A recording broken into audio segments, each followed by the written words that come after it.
उच्च उद्देश्य से मन को बांध देने की प्रेरणा देने वाली पूनम। बहन भाई के हाथ पर राखड़ी बांधती। धागा तो साधारण होता है, आजकल तो फैशनेबल सब कुछ हो गया है, इसका इतना महत्व नहीं है। राखड़ी महंगी है या सस्ती उसका महत्व नहीं है। सादी सुदी राखड़ी हो, एक धागा हो, चल जाता है। शुभ भाव को दिखावे में नहीं बदलना चाहिए। शुभ भाव को सात्विकता का, पवित्रता का संपुट देना चाहिए। शो का और आडंबर का खिलवाड़ शुभ भावों से नहीं करना चाहिए। मैंने 25 वाली राखड़ी बांधी, वो बोलती नहीं मैंने तो 50 वाली बांधी। दूसरी बोली मैंने तो 150 वाली बांधी। तीसरी कहे कि मैंने तो सोने की बनवाई 5000 की राखड़ी बांधी है और मेरे भाई ने मेरे को 11000 दिए। इस पवित्र उत्सव के साथ बाह्य आडंबर का खिलवाड़ न हो तो अच्छा है। सादा रंगीन धागा बांध दिया पर्याप्त है। थोड़ा कुछ इधर उधर का ठीक ठाक बांध दिया तो पर्याप्त है। बहन भावना करते कि मेरे भाई साधारण लड़कों की नहीं, पेट पालू पशु का जिंदगी न बिताए। मेरा भैया त्रिलोचन हो, मेरे भैया का आज्ञा चक्र विकसित हो, खुले। जैसे महादेव ने विमल विवेक से तीसरे लोचन से काम विकार को जलाकर भस्म कर दिया, ऐसे ही मेरा भैया विमल विवेकवान हो। विकार, पाप, ताप और अशांति उत्पन्न करने वाले विचारों को जला दे। सुख, शांति, माधुर्य, साहस और सहानुभूति वाली शिव दृष्टि का मेरा भैया त्रिलोचन हो। ऐसी भावनाएं बहनों की होती थी। रक्षाबंधन महोत्सव फिसलते हुए पड़ोस के भाई बहन के लिए सुरक्षा की सुंदर खबर लाने वाला महोत्सव। उम्र लायक बहन भाई पड़ोस में रहे, हो सकता है कि ऊर्जा का स्रोत जौवन में विकारों के तरफ जोर मारता है, कहीं हम फिसल न जाएं, इसलिए पड़ोस की बहन पड़ोस के भाई को राखड़ी बांधकर अपनी तो सुरक्षा कर लेती है, लेकिन भैया के विचारों की भी सुरक्षा कर लेती है कि पड़ोस का भाई भी दिव्य बने, तेजस्वी बने। कर्मावती ने हुमायूं राजा को राखड़ी भेजी। जब राखड़ी भेजी तो तू बहन हो गई, अब तेरे पति पर युद्ध में कैसे कर सकता हूं। राज्य की रक्षा हो गई उस कच्चे रंगीन धागे से। अभिमन्यु की रक्षा चाहने वाली कुंता जी ने अभिमन्यु के हाथ पर राखड़ी बांधी। कहते हैं कि जब तक कुंता मां की शुभ कामना भरी राखड़ी थी तब तक वो योद्धा अभिमन्यु इतने अन्याय से लड़ने वालों के बीच भी जूझता रहा। जब राखड़ी टूटी है तब वो हारा है। दिखता तो धागा है, लेकिन धागे में संकल्प शक्ति होती है, शुभ भावना होती। शुभ भावना को साकार करने के लिए क्रिया करनी पड़ती है, वस्तु का उपयोग करना पड़ता है।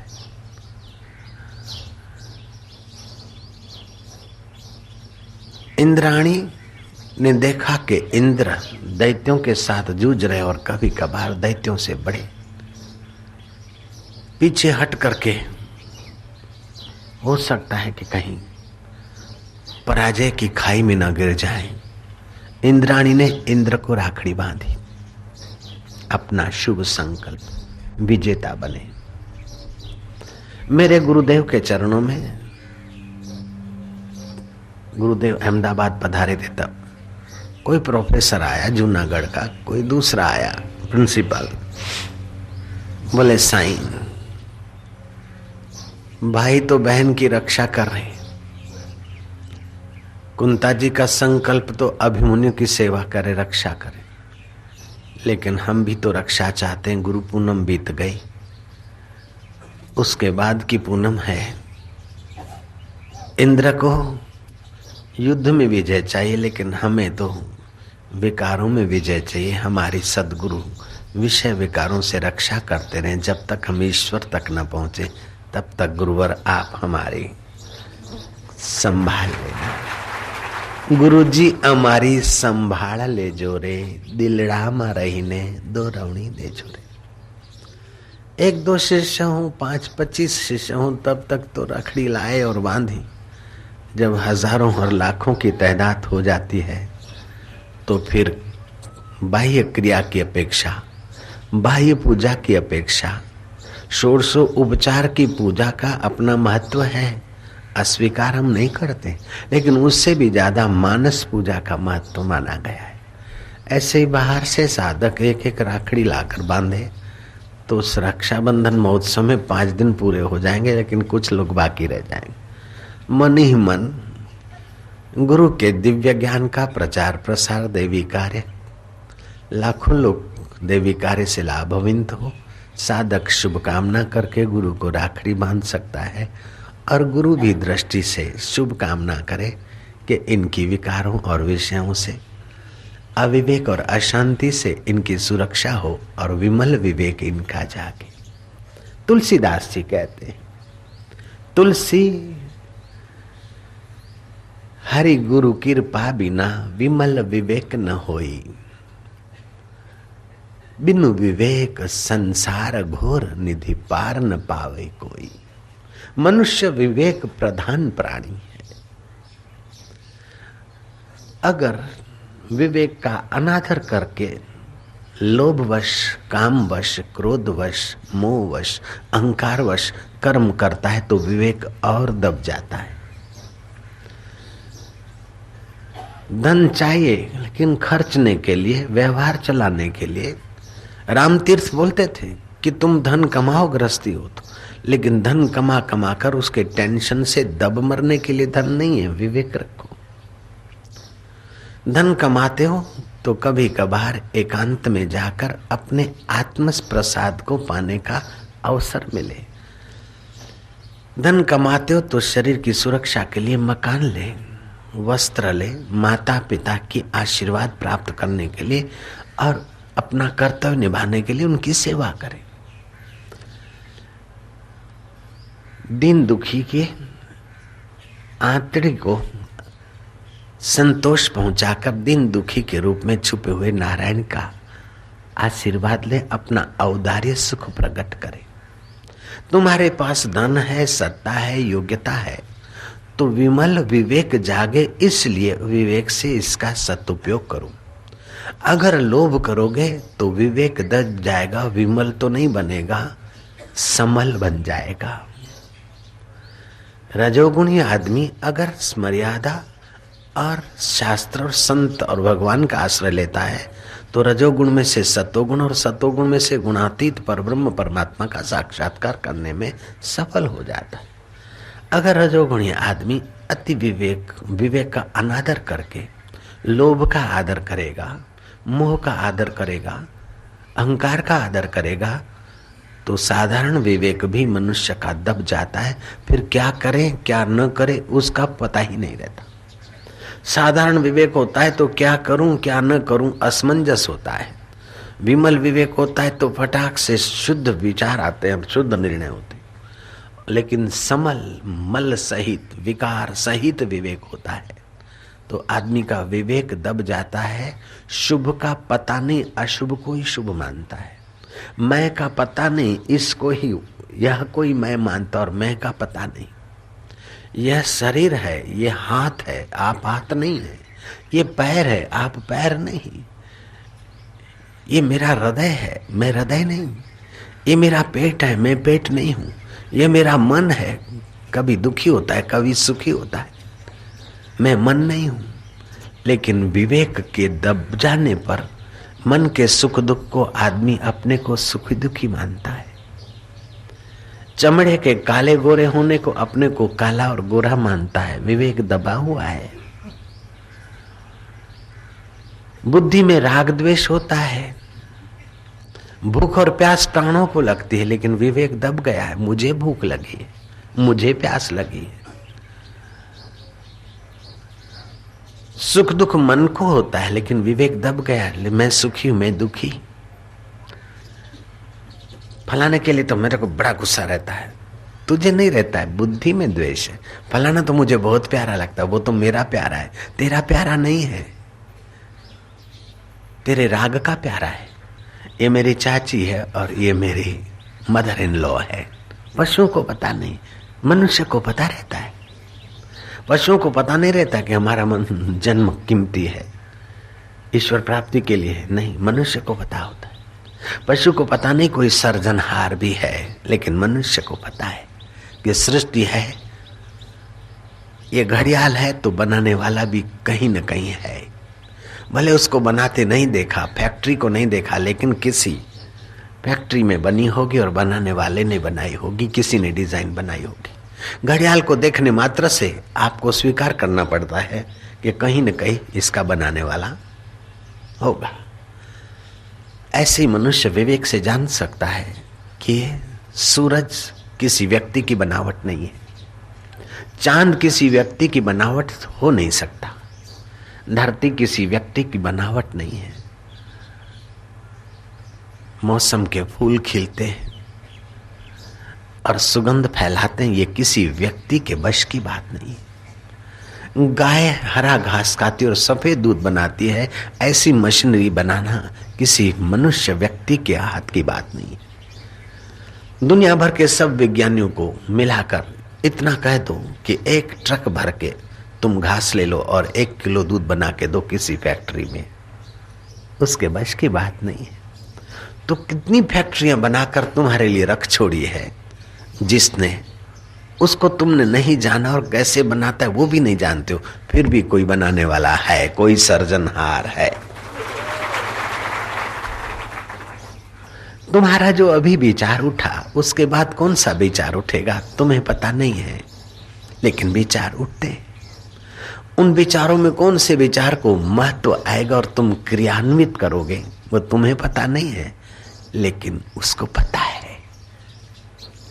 अर्जुन तू भले ना बोलता है, लेकिन तू युद्ध करेगा।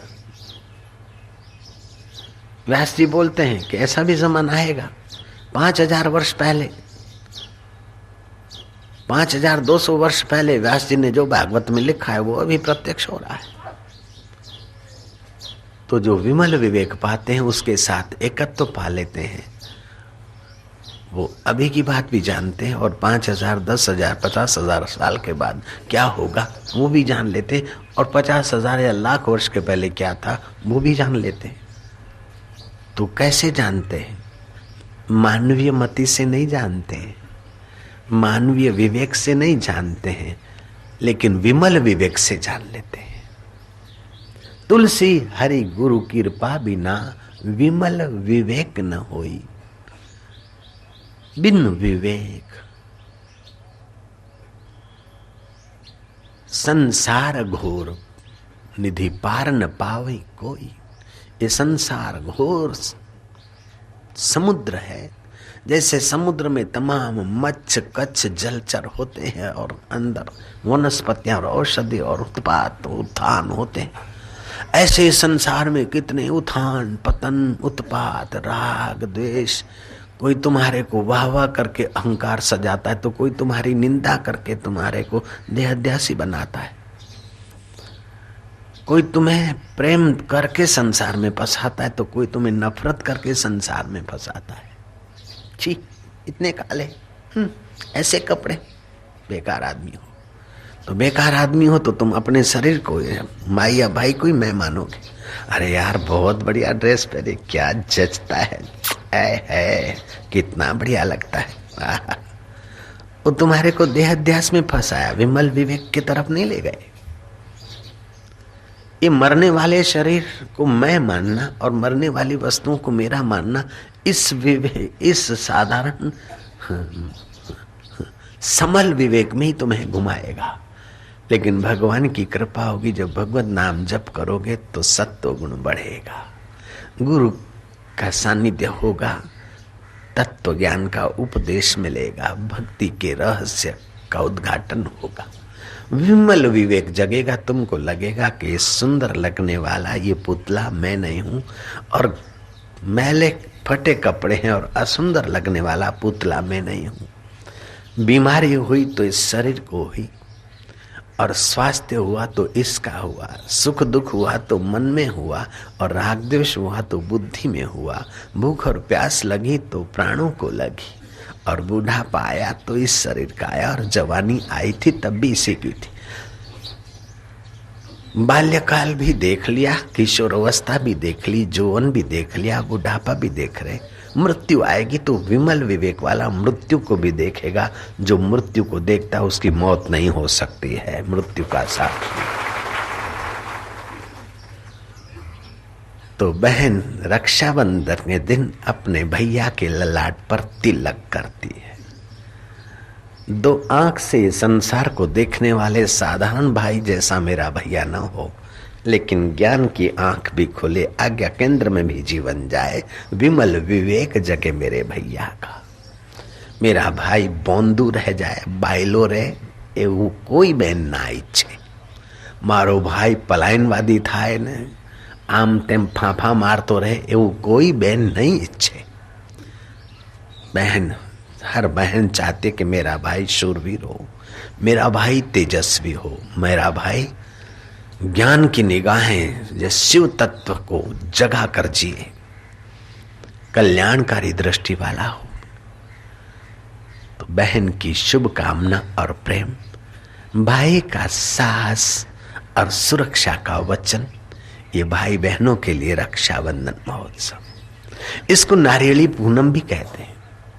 बरसात का पानी लिए हुए भागती नाचती गुनगुनाती सरिताएं जब समुद्र में मिलती और समुद्र तूफान से उछलता है, वो उछलाट नारियली पूनम के बाद शम जाती, शांत हो जाती। सागर को खेड़ने वाले, सामुद्रिक धंधा करने वाले लोग नारियल लेकर, जलानाम सागरो राजा, सारे जलाशयों में सागर राजा है, उस राजा को नारियल अर्पण करते हैं।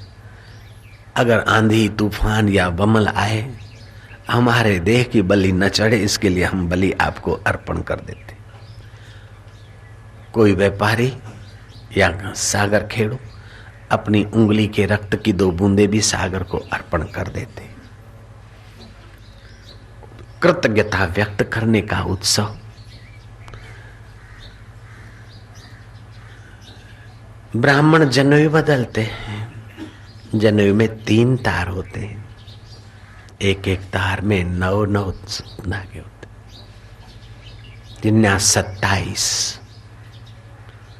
इन प्रकृति के गुणों से और बंधनों से पार होने के लिए जनेऊ धारण किया है। जनेऊ का धागा तो भले पुराना हो गया, वो बदल देते हैं, लेकिन हमारा उत्साह तो जैसे पूनम का चांद पूर्ण विकसित है, ऐसे हमारा धर्म में और कर्म में उत्साह बना रहे, साहस और प्रेम बना रहे, ये भावना करते जाओ। भावो ही विद्यते देवो हो, भाव में ही देवत्व है। न लोष्टे काष्टे पाषाणे चल, लोहे में देवी देवता नहीं है, पत्थर में देवी देवता नहीं है, काष्ट में देवी देवता नहीं है तो मुजाहिर कबर, सड़ा गला मांस पड़ा है अंदर, उखाड़ो तो हड्डियां मिलेगी, बदबू वाला मांस मिलेगा, बिच्छू मिलेंगे, बैक्टीरिया की बुरी बदबू मिलेगी। लेकिन मुसलमान मुजाहिर पर यकीन करके अपना मत्था टेकता है, अपनी मनोथी मानता है।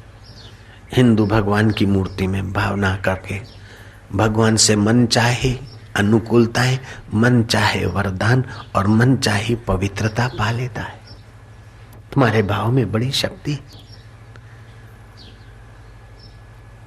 जब सड़े गले मांस की मुजाहिर से भाव के द्वारा कुछ पाया जा सकता है, तो पति के अंदर सचमुच में धड़कने चलाने वाला परमात्मा देव है। तो पति को पति देव कहे तो भारत की नारी की बुद्धिमत्ता है।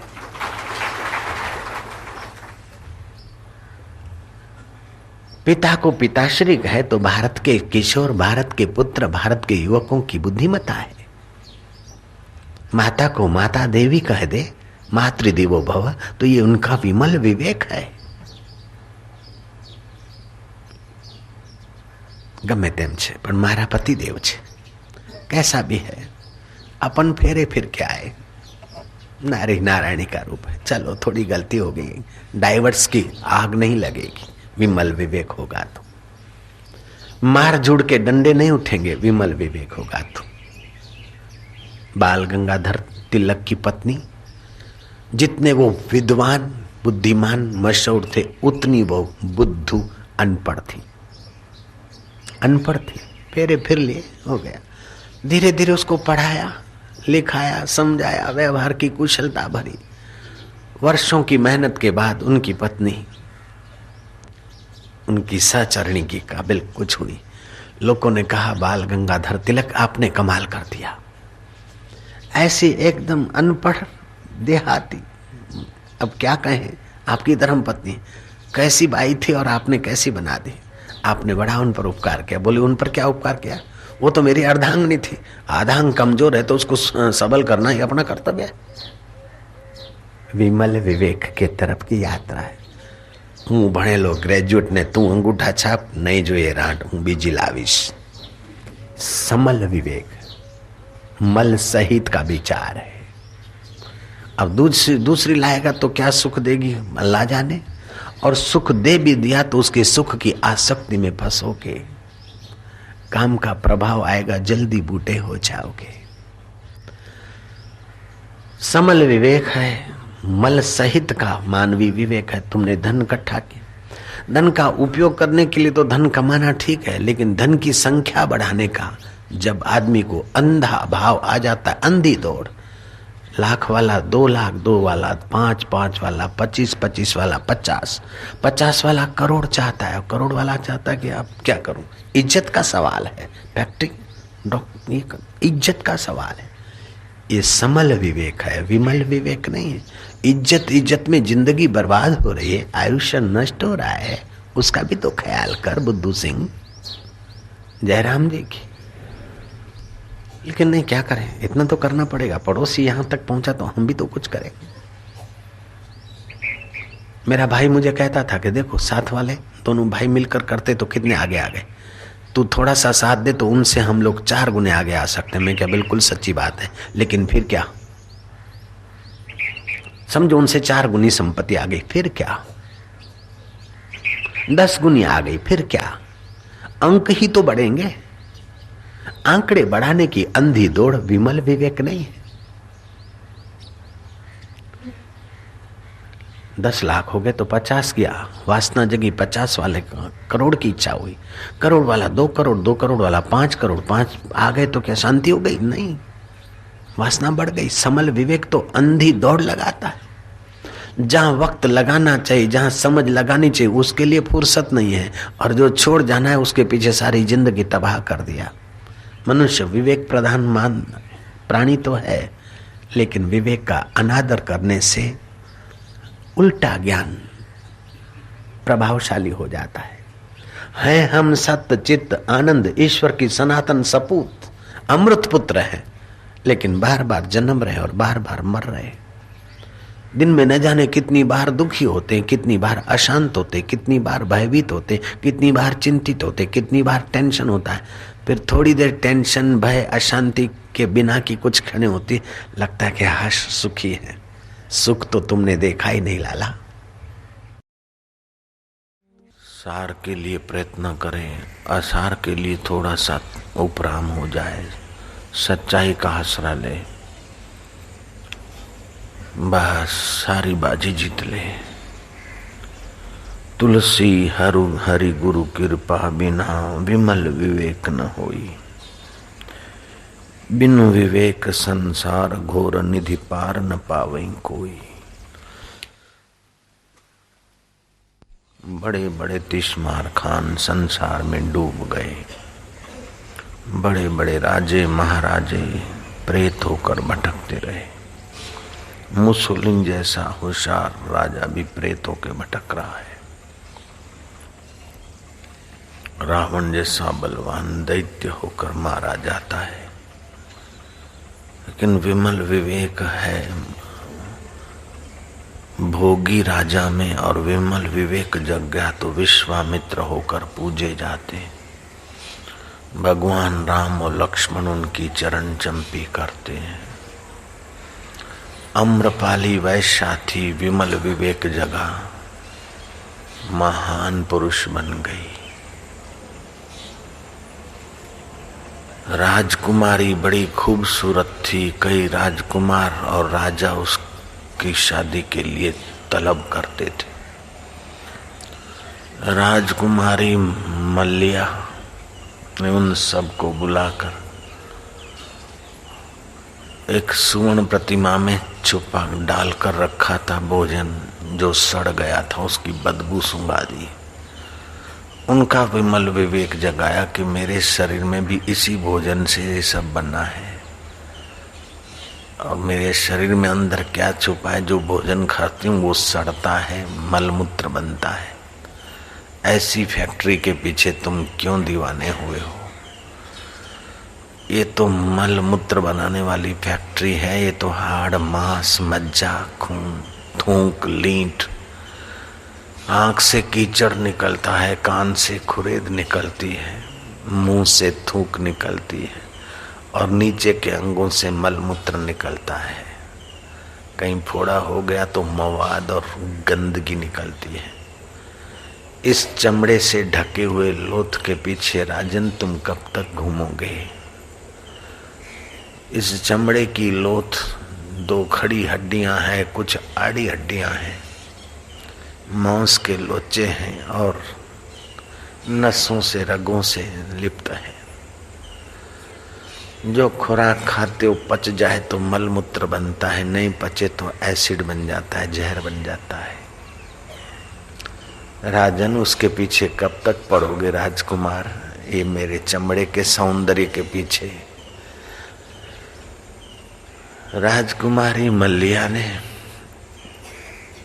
उन कामियों का विवेक जगा दिया। कई राजाएं तो फकीर हो गए, कई राजकुमार भी ईश्वर के रास्ते लग पड़े। राजकुमारी भी विमल विवेक के फल स्वरूप जैन धर्म की 19वीं तीर्थंकर सिद्ध हो गई। अब राजकुमारी मल्ल्य नहीं, अब मल्ल्यनाथ, तीर्थंकर मल्ल्यनाथ प्रभु के नाम से पूज्य जाता है। थी तो लड़की, लेकिन विमल विवेक जगाया, महापुरुष बन गई। तुलसी हरि गुरु कृपा बिना विमल विवेक न होई, बिन विवेक संसार घोर निधि पार न पावई कोई। ये अथाह संसार दरिया है, ये पालूं तो सुखी हो जाऊं, इतना कर लूं तो सुखी हो जाऊं, इनको यार बना लूं तो काम आएंगे। ऐसे करते करते जिंदगी के दिन नष्ट हो रहे हैं। जो सच्चा यार बैठा है, जो सच्चा साथी बैठा है, जो सच्चा सहायक बैठा है, जो सच्चा सुखदाता बैठा है, विमल विवेक की कमी के कारण उसमें मन डूबता नहीं, उसमें बुद्धि गोता मारती नहीं है। बुद्धि सोचती संसार का कूड़ कपट करके सुख पालूं। उसी सुख में कई तबाह हो गए, कई मर गए। हजारों जन्म लेकर फिर मनुष्य हुए, और फिर विवेक की कमी के कारण फिर वही किया। तुम इतने जन्मों से बार बार जन्मते मरते आए हो कि हर जन्म के तुम्हारे आंसू इकट्ठे करे तो बड़े दरिया भी छोटा हो जाएगा। तुमने इतने जन्म पाए और हर जन्म की हड्डियां इकट्ठी करे तो हिमालय पहाड़ भी छोटा हो जाएगा। बुद्ध भगवान कहते थे। विमल विवेक की कमी के कारण ये मिले ये पाऊं, ऐसा बनूं तैसा बनूं, अरे कुछ पा मत कुछ बन मत, जो है उसको जान ले। मन तू ज्योति स्वरूप अपना मूल पिछान। भगवान नाम लेते लेते जब शांति मिलती है तो विमल विवेक उभरता है। भगवान नाम जपते जपते जब ध्यानस्थ होता है तो बुद्धि शुद्ध होती है, तो विमल विवेक जगता है।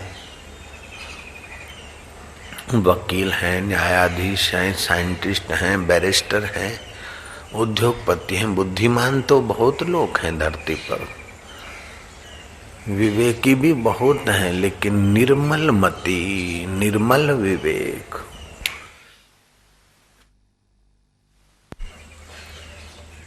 इस नश्वर शरीर को पोषने वाली बुद्धि तो पशुओं के पास भी है। इस शरीर और संसार की चीजों को पाकर सुखी होने की बेवकूफी में रमण करने वाला विवेक तो सब पशु के पास है। कुत्ता भी रोटी गाड़ने का विवेक रखता है कि फिर काम आएगी, लेकिन ये कोई विमल विवेक नहीं है। विमल विवेक है कि अपने परमेश्वर स्वभाव को जाने, अपने ईश्वरत्व का आस्वादन करें, अपने परमेश्वर का माधुर्य पाएं, अपने अंतर आत्मा की गरिमा को जाने, जगाएं। जो छोड़ जाना है उसके पीछे दीवाने न हो, जिसको जला देना हो उसको मैं मानकर मुर्शिदों की अवहेलना न करें, मालिक की अवहेलना न करें। विमल विवेक होगा तो मुर्शिद की इच्छा के अनुसार ढल जाएगा आदमी। विमल विवेक होगा तो मालिक की इच्छा के अनुसार ढल जाएगा। मुर्शिद और मालिक की इच्छा क्या है? जो जैसा होता है वैसा ही दूसरे को बनाता है। शराबी की इच्छा क्या है कि आप भी शराब पी लो। जुआरी की इच्छा है आप जुआरी हो जाओ। भंगेड़ी की इच्छा है आप भंगेड़ी बनो। चोर की इच्छा है डाकू की आप हमारे साथ चलो। ऐसे ही मुर्शिद और मालिक की इच्छा है कि जैसे हम अपने आत्मा परमात्मा में जगे हैं, मुक्त आत्मा हैं, ब्रह्म स्वरूप हुए हैं, ऐसे तुम भी मुक्त आत्मा हो जाओ। मालिक की और मुर्शिद की इच्छा में विमल विवेक चलता है, मलिन विवेक धोखाधड़ी करके अपने मोह जाल के जाले में फंस मरता है। तुलसीदास जी कहते, तुलसी हरि गुरु करुणा बिना, तुलसी हरि गुरु करुणा बिना विमल विवेक न होई। बिनु विवेक संसार घोर निधि पार न पावै कोई।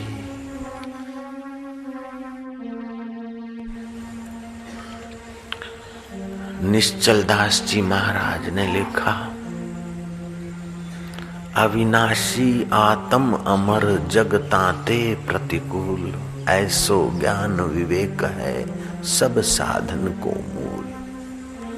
मेरा आत्मा अविनाशी है, मेरा आत्मा अकाल पुरुष है, मेरे साथ वो अकाल पुरुष है, वो मेरा ही स्वरूप है। लेकिन जगत है प्रतिकूल, मेरा अपना आपा अविनाशी है और शरीर नाशवान है। मेरा अपना आपा शुद्ध है, शरीर अशुद्ध है। मेरा अपना आपा नित्य है, शरीर अनित्य है। शरीर के संबंध अनित्य हैं, शरीर के सुख दुख अनित्य हैं, शरीर के मान अपमान अनित्य हैं, शरीर की निंदा स्तुति अनित्य है, शरीर की सफलता विफलता अनित्य है। कितनी सफलताएं बचपन में खेलने में पाई थी, अब कहाँ रही। कितनी विफलता भी बचपन में पाई थी, चलते चलते गिर जाते थे, अभी सब स्वप्न हो गया। किशोर अवस्था में कितनी पढ़ाई लिखाई में सफलताएं विफलताएं की थप्पड़े खाई थी। जुआनी अवस्था में दोस्त और दुश्मनों के संपर्क में कितनी सफलताएं विफलताएं खाई थी। सारा व्यर्थ हो गया। विमल विवेक न था उस वक्त, वो सच्चा लग रहा था। अभी विमल विवेक से निगाह डालते तो सब स्वप्न हो गया, सब व्यर्थ हो गया।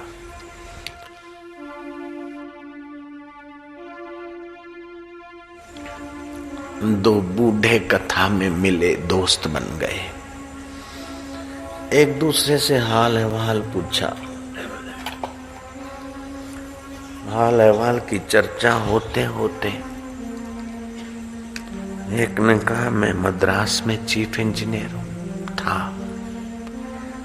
दूसरे ने कहा यार मैं गुजरात में डॉक्टर सिविल सर्जन बना। यार तुम लगते हो मैंने तुम्हें कहीं देखा है। दूसरे ने कहा मेरा मन भी ऐसे ही बोलता है।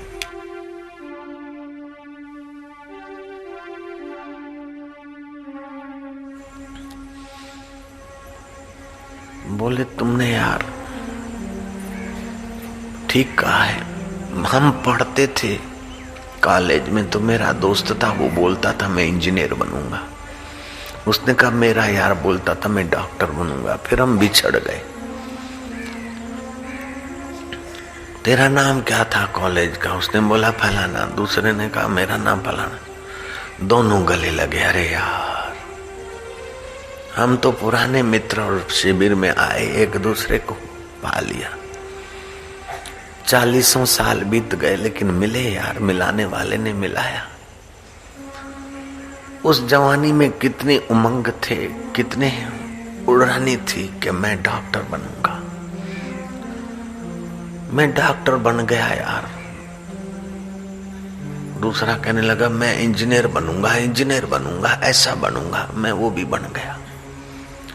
मैं चीफ इंजीनियर बनूं, मैं चीफ इंजीनियर भी बन गया। और तुम यार सिविल सर्जन भी बन गए। और सिविल में तुम डायरेक्टर, असिस्टेंट डायरेक्टर पद भी पा लिया। लेकिन अब क्या है? बोले यार सब व्यर्थ हो गया। अब तो रिटायर हो रहे हैं, दांत टूट गए हैं, खाना पचता नहीं, नींद आती नहीं, अपने वाले पराये हो रहे हैं, शरीर दुर्बल हो रहा है। तो नौकर चाकर मुनीम और परिवार वाले भी अब संपत्ति हड़पने के ताक में है। उन्होंने न भी हड़पी तो अंत में तो ये संपत्ति छूटने की ही तो दिनों में आ रही। सब व्यर्थ हो गया यार। बड़े अपने को चालाक मानते थे, बहुत सियाणप जम का भय व्यापी, बहुत चतुर बन रहे थे। ये पाएंगे वो पाएंगे, ऐसा करके दिखाएंगे, वैसा करके दिखाएंगे। कभी थोड़ा करके दिखाया, 5-25 आदमियों ने वाह वाह की, कभी कुछ हो गया, 5-25 ने निंदा की। लेकिन इस धरती पे 500 करोड़ मनुष्य रहते, वो सब एक एक जीव है।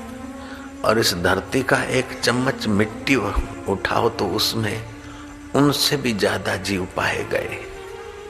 क्या कीमत इन मरने वालों की, वाहवाही की क्या कीमत और निंदा की क्या कीमत। यार हमने तो अपनी जिंदगी गंवा दी। व्यर्थ हो गए वे उमंग, व्यर्थ हो गए वे सपने, व्यर्थ हो गए वे ऊंचाइयां। अब तो रिटायरमेंट को 4 साल 6 साल हो गए। बोलता है मेरे 8 हो गए। संसार में कोई सार नहीं। सार तो था लेकिन विमल विवेक नहीं था। जहां सार था उसको पाने के उमंग नहीं थे। जहां सार था उसमें गोता मारने वाले महापुरुषों की शरण नहीं थी।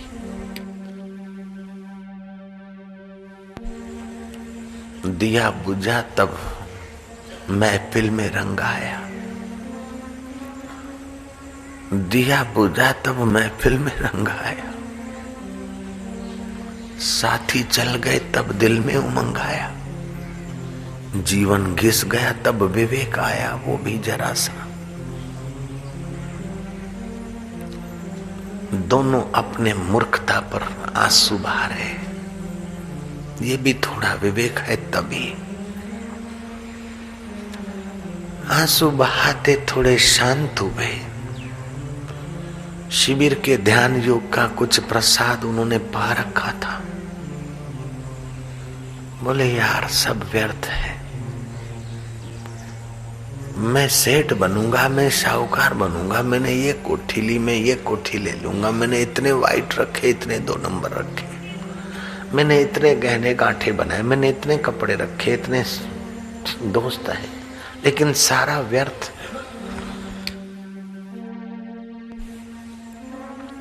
मृत्यु के झटके में सब पराया, अभी ही पराये हो रहे हैं यार।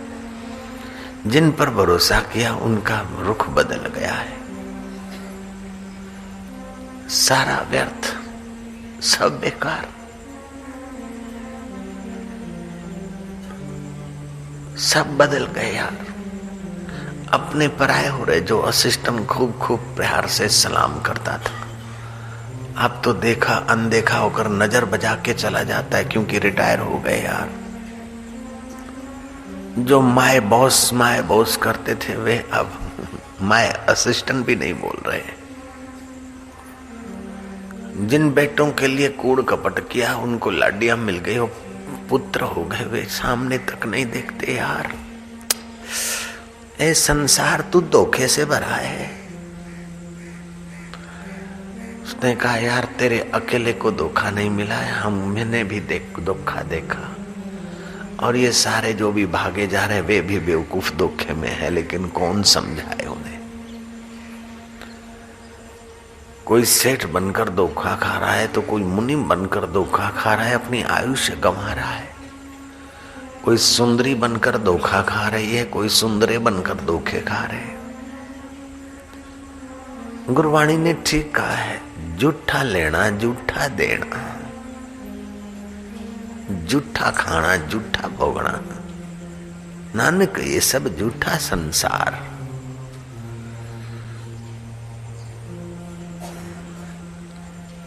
कर्तव्य पशु के मानव जात लोक पचारा करे दिन रात। कर्तव्य पशु के मानव जात लोक पचारा करे दिन रात। दुनियादारी की प्रचार करके अपने दुनिया के आधार स्वरूप आत्मा को पीठ दे बैठे, क्योंकि विमल विवेक नहीं।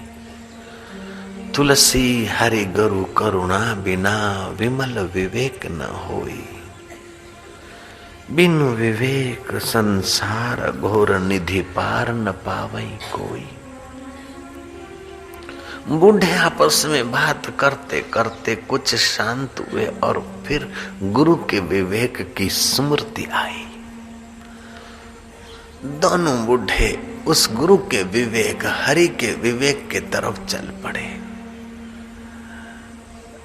चीफ इंजीनियर ने गले लगाया अपने मित्र को, और मित्र ने गले लगाया चीफ इंजीनियर को। यार एक बात है कि जन्म भी बदला, किशोरावस्था भी बदली, जुआनी भी बदली, और जुआनी के तरंग भी बदले, प्रमोशन के दिन भी बदले, बदली के दिन भी बदले, सुविधा के दिन भी बदले, असुविधा के दिन भी बदले। यहां गए वहां गए, गमन भी बदला, श्रवण भी बदला, कान बहरे हो गए। लेकिन एक वो है जो चेतन, वो नहीं बदला यार। अपने को चेतन माने तो अभी भी बेड़ा पार हो जाएगा। अपने को उस परमेश्वर में डुबा दें तो अभी भी कल्याण हो जाएगा। जितना धोखा खा लिया, अभी केवल जग जाएं गुरु की वाणी सुनकर। हरि गुरु की प्रसादी पाकर अभी उसको पकड़ लें तो यार कल्याण हो जाएगा। जन्म भी बदला, गमन भी बदला, श्रवण भी बदला, मनन भी बदला। जो पहले की मान्यता थी वो भी बदली, जो पहले की सुनने की शक्ति थी वो भी बदली। और पहले जो सुन रहे थे कि यार इधर मजा है, उधर मजा है, वो लड़की अच्छी है, वो लड़का अच्छा है, वो बेटी अच्छी है, उसका विवाह करो, ये करो, ये सारा व्यर्थ हो गया यार। अब लगता है कि बस उसी को सुनो, सुनकर उसी रब का मनन करो। मनन करते करते उसी में शांत हो जाओ और उसी को पालो यार। व्यर्थ की बस चर्चा ना करो। जन्म भी बदला, गमन भी बदला, श्रवण भी बदला, मनन भी बदला, एक चेतन ना बदला रे। ये जग है अदला बदला भाई। विमल विवेक जगा उन मित्रों का। ये बदलने वाले मिटने वाले जगत की चर्चा अब मत करो यार।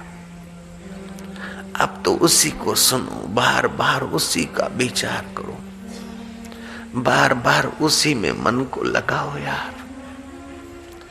जब ध्यान करो तो उसी का, और विचार करो तो उसी का, मिलो तो उसी के रंग में जो रंगे हैं उन्हीं से मिलो तो यार अभी भी बाजी जीत कर अमर हो सकते हैं, अभी भी मुक्त हो सकते हैं। तूने पढ़ी है बाबा की ईश्वर की और किताब? बोले हाँ बाबा ने कहा था कथा मैंने देखी है। बोले बस यार मैं भी वो पढ़ता हूं।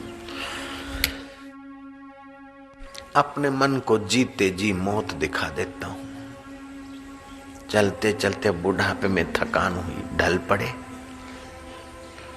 कुटुंबियों ने नाटक किया, डॉक्टरों को बुलाया कि अब जाए बूढ़ा जान छूटे, वसीयत का उपयोग करें। हमने तो मन ही मन मौत को बुलाया। ईश्वर की ओर किताब में लिखा था ऐसे ही। मानो हम ढल गए, हमारा दम टूट गया, शरीर मरा पड़ा है। रोने वाले रोते हैं और अधिकार पाने वाले रोकर नाटक करते हैं। हमारा शव पड़ा है, लोग इकट्ठे हुए, नहलाया धुलाया और हमने देखा कि मेरे शव को लिए जा रहे। मेरी मौत हो गई और मेरे शरीर को कंधे पर उठाकर लिए जा रहे। रास्ते में शुकन करने के लिए मेरी अर्थी को, मेरे जन्नादे को उतार। कुत्तों को लड्डू बुड्डू दिए यार। कईयों ने पैसे उछाले कि बुढ़ा मर गया चलो। कईयों ने आंसू बहाए तो कई अपनी बिजनेस की बातें ही करने लग गए मेरे जन्नादे के साथ। किसको कब तक पड़ी? हमें लगता था वो अमृत की पुतली है और उसको लगता था ये अमृत का पुतला है। लेकिन ओज और वीर्य नाश हुआ तो दोनों एक दूसरे को पीठ देके सो जाते थे यार। विवेक नहीं था। अपनी ऊर्जा का ह्रास ही हम समझते थे कि सुख मिला है पत्नी से, पत्नी समझती पति से सुख मिला। सुख तो अपने आत्मा का था यार, लेकिन विमल विवेक की कमी थी। अब बुढ़िया रो रही है कि बहुएं कैसा चलेगी, तुम जा रहे हो। वो दालान तक, बरामदे तक आई और निकट के साथी हुए वो शमशान तक आए। लेकिन वो शमशान तक आना ही पड़ता है। बाकी तो उनका मन वही अपने व्यापार में और अखबारी बातों में और टीवी के रंग ढंग में बातें कर रहे थे। शमशान में पहुंचे और लकड़ियों पर रखा गया, ऊपर लकड़ी ठोक दी गई। स्नेही तो गंगा जल तक और पत्नी बरामदे तक, साथी शमशान तक और बेटा अग्निदान तक। बेटे ने जलती हुई भभुकती भभुकती आग दे दी। सारे दूर भाग खड़े हो गए। उसमें से कुछ तो पलायन हो गए भाई। अच्छा फिर तीसरा मनाने को आएंगे तो आएंगे, मुझे बाहर जाना है। किसी को बाहर जाना है, किसी को दुकान में जाना है, किसी को कहीं जाना है। उन बेवकूफों को पता नहीं कि सबको यहीं आना है। वो मेरे को छोड़कर चले गए। कुछ लोग रहे, देखो कहीं कच्चा न रह जाए मुर्दा। जिसको मैंने मैं करके संभाला था वो कहीं कच्चा न रह जाए, इसकी खबरदारी रखने के लिए कुछ रहे। शमशान के नौकर को बोलते भाई ये उठाकर उधर ढाल। भभुक भभुक भभुक भभुक आग लगी। घुटना और पैर चर्बी पड़ी, जली, धड़ाक नीचे निकले। आते जल रही है, मैं देख रहा हूं। खोपड़ी धड़ाका बोली, फटी। एक हाथ का हिस्सा जरा गिर पड़ा तो उस नौकर ने उठाकर बराबर अग्नि के बीच रखा, कहीं कच्चा न रह जाए। राख बनाने के लिए लगे थे सारे कुटुंबी, बच्चे आदि। जो निकट के थे वे 10-20 बचे, बाकी तो सब भाग गए। तीसरे दिन मेरे शमशान की वो हड्डियां चुनने के लिए गए। हड्डियां चुन कर आए। कुटुंबियों ने कहा घर में हड्डियां लाना अपशुकन है। हाय रे संसार, तेरे लिए हम मर मिटे थे, पागल हो चुके थे, कूड़ कपट किए, धोखे धड़ी किए, रब को बुलाकर हे शरीर तुझे पाला था। विवेक को दबाकर तू मैं हूं, मैं तू है, ऐसा किया था। आज ये हड्डियां भी घर में लाना अपशुकन है। किसी पेड़ पर बांध दो, लावारिश समझ। जब हरिद्वार जाओ तो गंगा में प्रवाह कर देना। बस कहानी पूरी। सुबह का बचपन हंसते देखा, दोपहर की मस्त जवानी, शाम का बुढ़ापा ढलते देखा, रात को खत्म कहानी। क्या यही जीवन था? ना ना, ये जीवन नहीं था, लेकिन अविवेक से इसी को हम जीवन मान रहे थे। ना समझी से इसी को हम जीवन मान रहे हैं। यार मैंने तो ईश्वर की और किताब पढ़ी। ये शरीर जल रहा है, बबूक बबूक हो रहा है, उसकी जलन और बबूकता को मैं देख रहा हूं, उसकी मौत को मैं देख रहा हूं। यार जो मौत को देखता है वो मौत से न्यारा है। धन्य है ईश्वर की और पुस्तक का विवेक। जो मौत को देखता है वो मौत से न्यारा है। जो मौत से न्यारा है उसकी मौत नहीं होती। जिसकी मौत नहीं होती, यार मैं वो था, मुझे मालूम था, विवेक जग गया। तुलसी हरि गुरु करुणा बिना विमल विवेक न होई।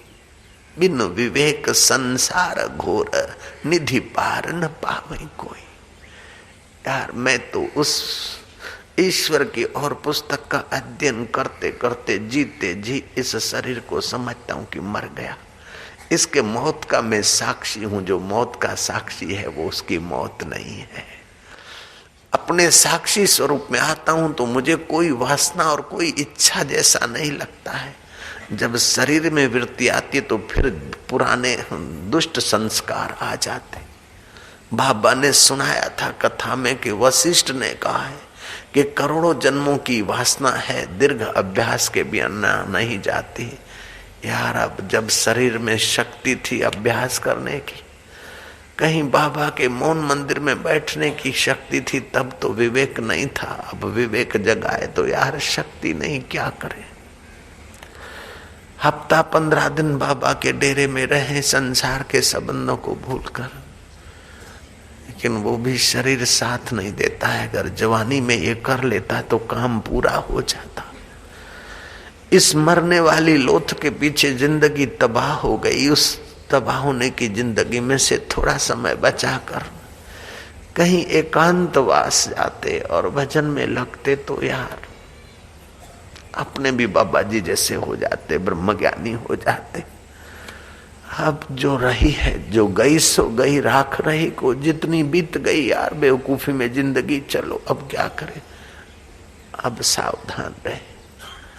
एक मित्र दूसरे मित्र को कह रहा, दूसरा मित्र मानो अपने जीवन के लिए तैयारियां कर रहा है कि अब समय बर्बाद करने को नहीं है, अब समय गंवाने को नहीं है। प्रेसिडेंट मिस्टर कुलीज बड़ा कम बोला था। साथी चाहते थे कि कुछ बोले, ज्यादा बोले।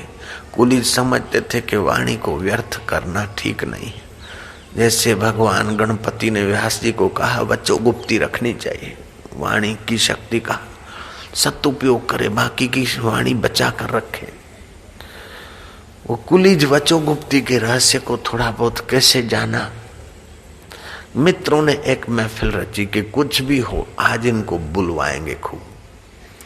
एक चतुर चपल स्त्री को कांटेक्ट दिया, भोजन बनाओ और हम लोग डिनर पार्टी करें, तुम बार बार कुलीज से पूछो कैसा बना, क्या है, ऐसा करके कुछ तो व्याख्या करें। ये बहुत कम बोला आदमी। उस भोजन परोसने वाली चतुर चालाक चलती पुरजी ने बहुत ट्राई किया। ये कैसा बना है? कुलीज ने इशारा किया, ये कैसा है? बार बार घूम फिर के कुलीज को परोसे और कुलीज को छेड़े के क्या है? आखिर कुलीज ने कहा ऑल इज गुड। बस कुलीज के अपने 4 साल पूरे हुए साथियों ने कहा कि तुम वचोगुप्ती नहीं बोलते और मौन और तुम्हारा थोड़ा बोलना बड़ी असर करता है। जो व्यर्थ की बकवास करते उनकी वाणी की कोई वैल्यू नहीं होती, लेकिन जो वाणी की रक्षा करते साधन काल में और फिर जब बोलते हैं तो उनकी वाणी सुनकर 1000 2000 नहीं, लाख 2 लाख नहीं, करोड़ों लोग पावन हो जाते हैं जो इस रहस्य को समझते हैं। हम मौन रखते थे साधना काल में, गुफा में रहते थे तो अकेले रहते थे तो बोलने का प्रसंग ही नहीं आता था। अभी भी हम सत्संग में सार सार बात बोलने पर ध्यान देते हैं। लंबा विस्तार या फालतू बातें न आए ऐसा हम ध्यान रखते हैं कि कम समय में कम शब्दों में आप लोगों का ज्यादा भला हो जाए, आप लोगों का ज्यादा मंगल हो जाए।